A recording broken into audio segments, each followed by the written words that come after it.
Our brother Bo Franklin I was here the article concerning our brother Bo Harrison and the issue of money. Do you understand what I'm saying? Even some of you know on this social media. Let me not talk much, sir. But our brother the level also that now concerning only somebody literally out to him. Do you understand me? Concerning no onye ji ụgwọ. Do you understand me? Now I will contact ya onye will contact ya Harrison. Then Harrison will gbatasia the money.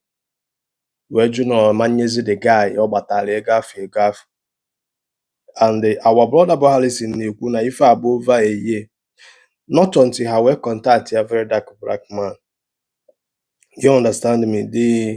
The last paragraph can go never because I told him video attack. He tried go to our brother Franklin house here and read the whole article. Now, also that now this matter has been going on for over a year until recently when we contacted VDM. To our greatest surprise, Harrison suddenly started paying small. My brother, I was denied many things because of the money he was holding. Lost many things. Do you understand me? Yeah, but the last paragraph, our brother Bo Harry Auzie Franklin Deleba, you can go to his page. Ka go put the thing. We won't quick understand ya if I na-ekwu. O nwere ife nchọ ịkọwara gị ebe a. No matter ka isi wee love mmadụ or like somebody na the social media, onye abụ ya model, onye abụ onye na-enejele anya. Do you understand me? O nwere issue ga-apụta na ọ bụ na ị nwere access to reach the person, reach the person. Ọ bụkwa na ị nwere access to reach the person.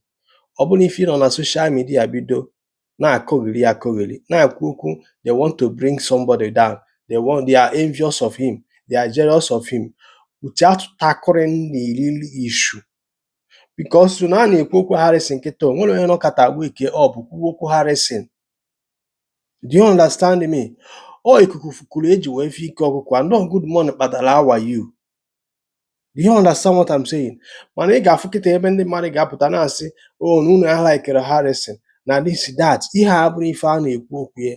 Harrison emene this mistake.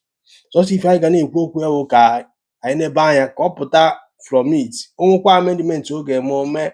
Mana for me, I will advise Harrison. Ọ bụrụ na ị chọrọ ịlụ ọrụ a, kwuo ya price na-etu a ka isi chọọ ịlụ ọrụ. Ị na-arụrụ ya onwe gị onye olu olu ka gị na-agba gị na onye afọ alụọ. Do you understand me? Karịa ife a kịta na-emene. Ọma m ịghọta ife a na-ekwu because ndị Igbo si na mkpọtọ nwa ọgaranya ka ogbugbu ya mma. Ịghọtago? Eziokwu ka m na-agwa gị. Things really get out of hand. Ịghọta na ife a m na-agwa gị. Ọ bụrụ na ị nọ na social media, you know what's up. You know ihe the past. Even though na mabụrụ somebody na-eji past somebody were judge onye ọbụla the present because change is constant. Emena video ebe a. Say that na ebe emechara Harrison wee build his reputation. There's nothing impossible for you. Do you understand me? Gị nwakwa feel that na past gị the dark can still maintain amend some certain things and move on with your life. You got na ife a na-agwa gị na ife a. So ife a bụrụ na a na-achọ bring Harrison down ma na onye a envy Harrison ma na onye a hate Harrison.